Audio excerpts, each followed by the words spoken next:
Welcome to LSC, it's Sportstime. I'm your host, Bob Hintz. Today I have with me Bernie West, who is an assistant football coach over at Bethel High School.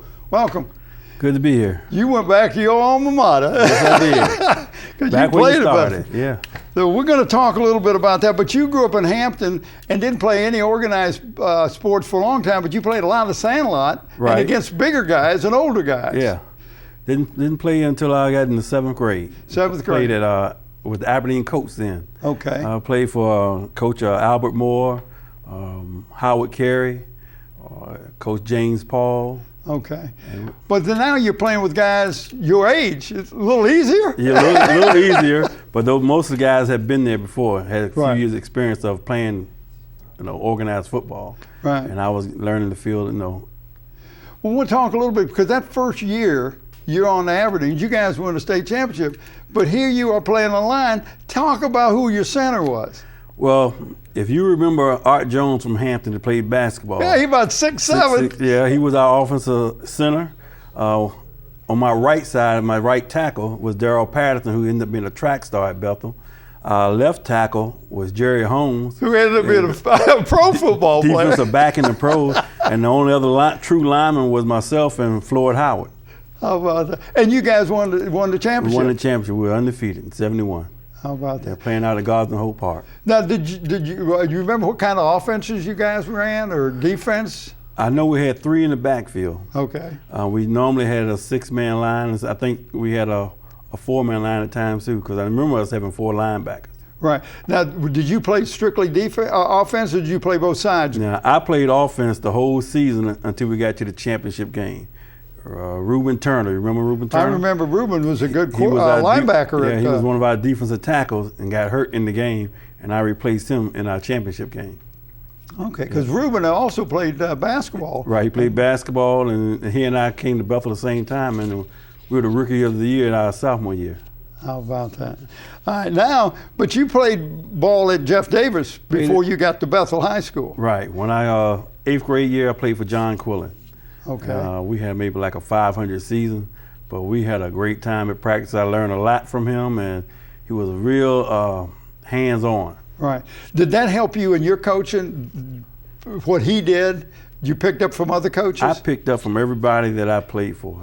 Right. Things that I do now is a part of some of the things that Coach Moore taught me when I was at Aberdeen, Coach Quillen when I was at Davis, and Coach Cars while I was playing at Bethel, and when I was at Ferrum Junior College, which Coach Hank Norton taught me, and Dick Price when I was at Norfolk State. So every one of them, you just took something what fit in your personality and that sort of thing.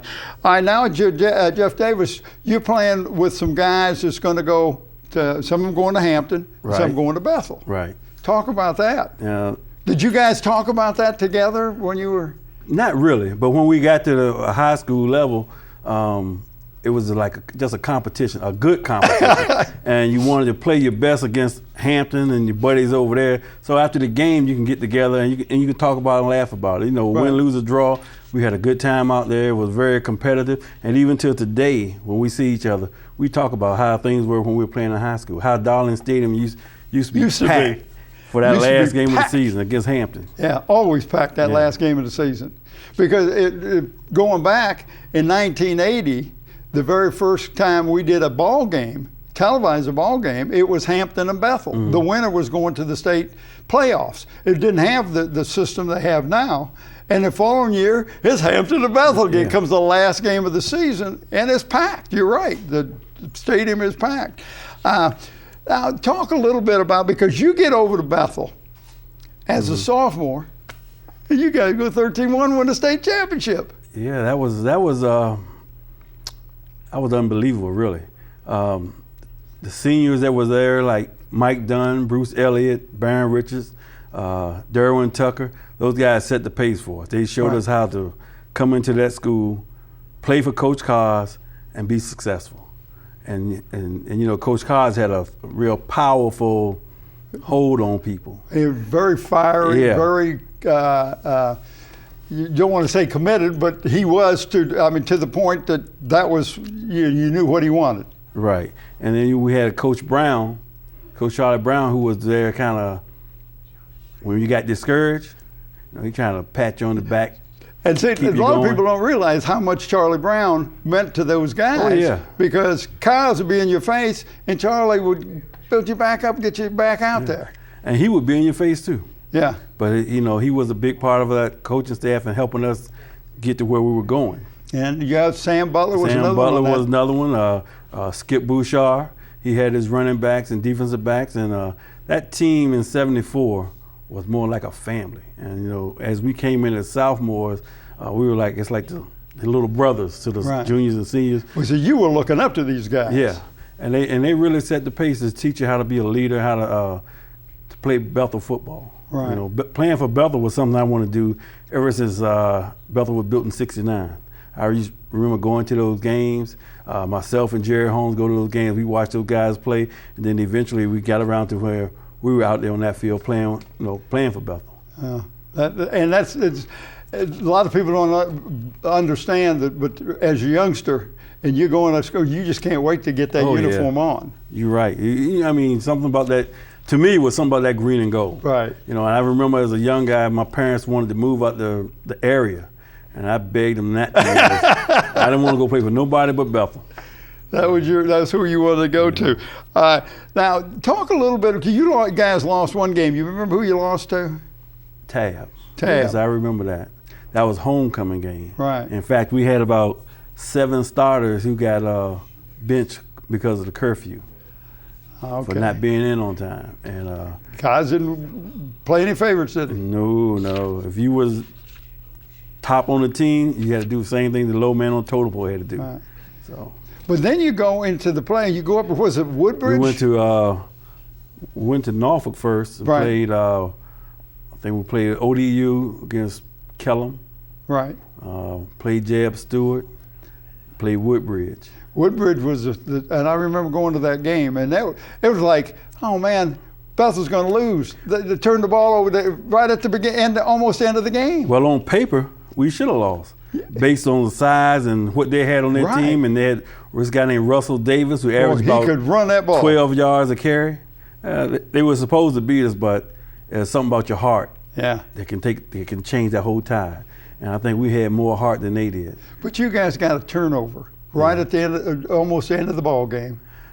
Right, yeah. And I think what was the most important part of the game was the kickoff return after halftime by Derwin Tucker. And that set the pace. When he hit that 97-yard touchdown run, you could feel the energy on our sideline, and we said, hey, we can do this. But you know what really brings memories about Derwin Tucker? Woody Hayes comes in looking at Mike Dunn. Right.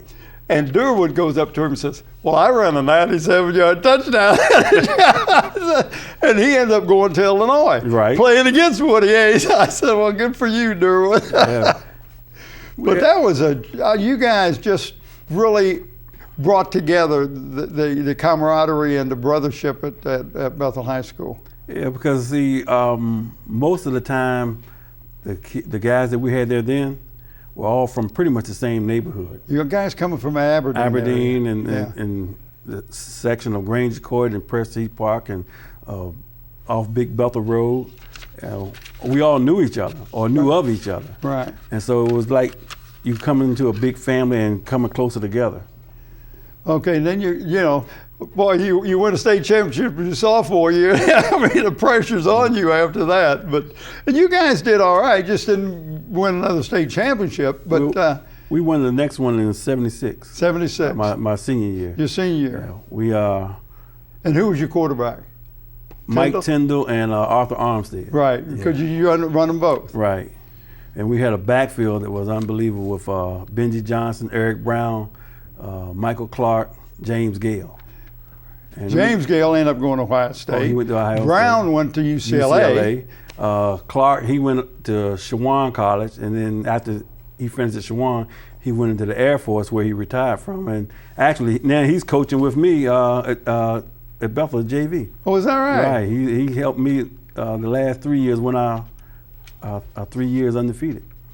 Now, so here you are 2 years at Bethel, 3 years at Bethel, win 2 state championships. Right. And you graduate and you go to Chowan. No, I went to Ferrum. Ferrum. Yeah. And what do you do down at Ferrum? Now, our first year at Ferrum, we won the national junior championship. But wherever you go, so I was having a good time. You go undefeated at Aberdeen. Right. You win 2 state championships at Bethel. You go down to Firm and you win a national championship. Right. Nothing but allocate for you. I mean, you just whatever you do is going to come out good. Yeah, and I was able to start when I was at Firm, which was a challenge because probably was the shortest offensive lineman in the conference, and going up against guys that's a foot to 100 pounds larger than you week by week, that was something different. But you learned probably early about the position and how to get yourself and leverage and all that. I learned that. Got to learn a lot of techniques at Bethel with Coach Carr. One of the most important things that Carr brought out of us was getting us into shape, teaching us how to run. So when I got to college, conditioning was not a problem. You know, because you were doing that. We were doing that before I got there. Right. The difference was the competition and the stronger guys that you would meet. But I always believed in myself and said, go everything full speed, and if I can't make it, it won't because I didn't try. Right. Well, then you 2 years down there, and then you go to because that was a junior college, right? And then you go to Norfolk State University, play for Dick Price, who the stadium was named after. Yeah. And we had some superstars at Norfolk State. We had a running back, LaRue Harrington, and during his senior year, he was mentioned about being a runner-up for the Heisman Trophy. LaRue was about 6'2", maybe 245. Wow. Ran maybe about a 9-something in the 100. He could get up and go. And blocking for him, he used to tell me, little man, I don't need but a space, just a space. And that's all he needed. You give him an inch, and he was off and running. He was and again, you offensive line. Offensive line. And guard for the most part. Right. Did you do a lot of pulling? Did a lot of trap blocking. A lot of pulling and trapping, especially at Firm. In fact, at Firm, we ran the wishbone like we did at Bethel. Oh, well, that's just like home for you, wasn't it? And we did a lot of pulling and trapping there, sweeps, which fit right into me. So I really enjoyed playing college ball. Now, was Cos very instrumental in helping you get to Firm? Because I know he always talked to the players about where you want to go and did what he could to help you. Yeah, he talked to me about where I wanted to go, and unfortunately, I was one of those ones who didn't always listen. And I was struggling some with my grades, so I had to go to a junior college. And he sent me to Shawan for a visit. And when I walked on the campus and met Coach Norton, I was sold. He didn't have to say anything. When Not Shawan, you're talking. At Firm. Yeah. I went and visited Shawan too. But when I got to Firm. Because that's what Jerry Holmes ended up going to. Yeah, Jerry went to Shawan. Shawan, yeah. Jerry and Michael Clark, they went to Shawan. Yeah. And, but I was sold on Firm. Okay. Just the coach just had a connection right away. I just knew. I think what sold me the most was he told me, I'll give you an opportunity. And that's all I wanted was the opportunity. So he gave me an opportunity, and for the 2 years up there, I started. Right. And when you graduated from Norfolk State, you had a good 2 years there. What did you get your degree in? I got my degree in social work. Social work. And I went on to be an outreach counselor in Norfolk, in the Norfolk YMCA, and we covered a large area of the south side, Virginia Beach, Norfolk, Portsmouth, and Chesapeake, where we work with at-risk kids. Okay. And this was a unique program because we try to reach kids before they got involved in the court system. Today, most kids don't get help until they get in trouble. Right. So we were aiming for the ones that were maybe on the borderline. Prevent them going into the court system. So I worked there for a couple of years, and I moved on to a group home in Norfolk called Barry Robinson. And I worked there for about 2 or 3 years, and then I got a job at Newport News Juvenile Detention. Okay, is that where you are now? That's where I am now. I've been there for about 22, 23 years. But during all this time, you decided you're going to do some of that coaching. Still coaching. I was coaching, and it was a balance because coaching most of the time you're working with somewhat positive kids. Right. But in the group home and working in detention, you more kids who have a negative flavor of them. So it was a balance that kind of set me off where I didn't get burned out. And what was good about it was the kids who I met in detention or in the group homes were interested in what I was doing as a coach. Wow. So that was great, because then that give them something to talk about you, and they can relate to you about something other than being in a group home. Now, but you first went back, did coaching, you went back to your old homestead. Yeah. Aberdeen. Yeah, went to Aberdeen, and what got me to go to Aberdeen, I was over there watching them practice, and there was one of my ex-players, Nick Washington, he was coaching, and I saw it was only a few guys coaching these guys. So I asked Nick, did they need any help? And he told me, yeah, but the head coach is not here. So that was Mike Higgins. So I met Mike Higgins, we got together, and that first year I was with him, we won 1 of 3 straight championships. Again, championship, boy, you just follows you around no matter where you go. Well, if you put the work in, it's just fun.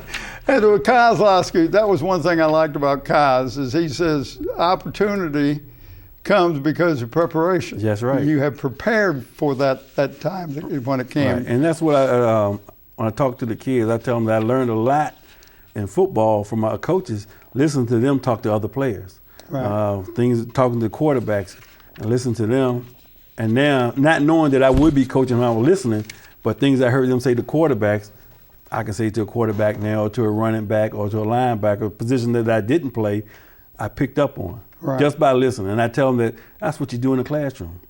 You got to listen to what your teacher's telling you, take notes, and apply it. Right. All right. Now, but you've coached all over. You've been at Bethel, you've been at Ferguson, you've Aberdeen, Heritage. Now you're back, and then you went back to Bethel about 4 years ago? Mm-hmm. We went back 4 years ago. Actually, I had stopped coaching. And my daughter, Jasmine, asked me, she was at Bethel, I think it was her junior year, and she said, why don't you come help them coach? So I went over to Bethel a year after Coach had changed coaches. Coach Nelson got there, and I saw them in the spring and everything, and I asked about joining with them. So I was able to come on and coach that JV program the first year, and then which we had like 3 wins, but we had a really talented team, but I was missing one piece, and I went and I realized what I was missing, and I went to get Michael Clark, and he came and turned my offense around, because I was pretty good with defense. So you had to get the piece of the puzzle was Michael Clark, offensive coordinator. Right. In the next 3 years at Bethel JVs, we rolled for 3 years. You do not lose a ball game. No, and we had some close games, and we had some close games with Phoebus. Well, now last year, I was riding my bike and I stopped over there, and you guys were trailing into halftime 13-0. That was at 19. Phoebus. That was 19. 19. Yeah. And you win. Yeah. Yeah. You come back and you turn it around. What happened? Well, at halftime, I told the kids that we need to get back to the basics. Do what we do best. And let's focus on this first drive. We're going to kick the ball off to them. We go down there and we're going to stop them. And we're going to take it from one step at a time after that. So when we kick the ball off to them, we go down there, we stop them deep in their territory. Next play, they run to our left. Our linebacker come up, make a big hit, ball pops out. And our corner, he comes up and recovers the fumble. And we were on a roll from there. I guess telling them what I told them at halftime, and then it come out and it happens. Well, and the momentum. Yeah. And your guys all of a sudden probably start walking with a little spring in their step. Spring in them. And you look over Phoebus and the shoulders are sagging a little bit. And one of the differences is that I believe in them guys being in good condition. If you're not tired, you don't worry about things. And Phoebus had a very strong team because the kid was complaining about that. But I knew in fourth quarters, we could run and play with anybody. And that's what we did. We turned around in the second half because we was in better condition than they were. Well, I can see why Coach Hooker wants you up on the varsity. I mean, you've been a winner. I don't care where you've been a winner. But now he's giving you the defensive coordinator. Defensive coordinator. You're going to work with? I got the inside linebackers and the offensive line. And the offensive line. So with a new coach, really. I mean, even though he had last year, he was kind of acting. Jeff Nelson was still the coach. Right.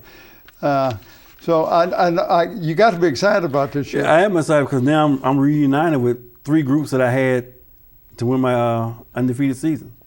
And hopefully we can make a mark in the district. And now you also got coaching with your stepson. My stepson, Tim Smith.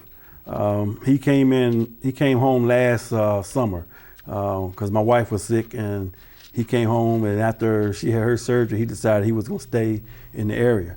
So I talked to Coach Nelson, and they brought him on as defensive line coach. And some days I would watch him work with the guys, and I would learn some things from him. And his style is really uplifting. And I enjoy working with him, and I'm going to enjoy it even more this year because I work even more with him. He works with the defensive line, I'll be with the offensive line, and we'll go to war. Is he going up on the varsity also? Yes, he's on the varsity. Wow, that's great. Wow. We're going to kind of wrap this thing up, but you have talked about this to the kids when you're coaching them and everything. Pay attention in classes. You learn by listening and all this thing. Just your philosophy on the importance of academics along with athletics. Well, you got to apply yourself. And I tell the kids, when you go out there in the classroom and you're going to do your work, do it the best you can. Everybody won't make A's. But when you apply yourself, if the best you can make is a C, then you got to be satisfied with that.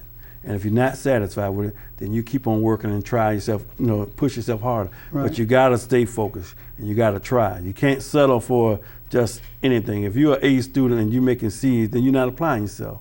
If you're a C student and you're making D's, you're not applying yourself. So you have to apply yourself, just like you do on the football field. You're only going to get out of it what you put into it. Right.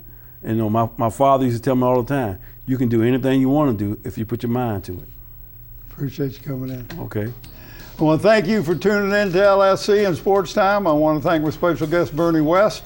I'm your host, Bob Hintz. Until next time.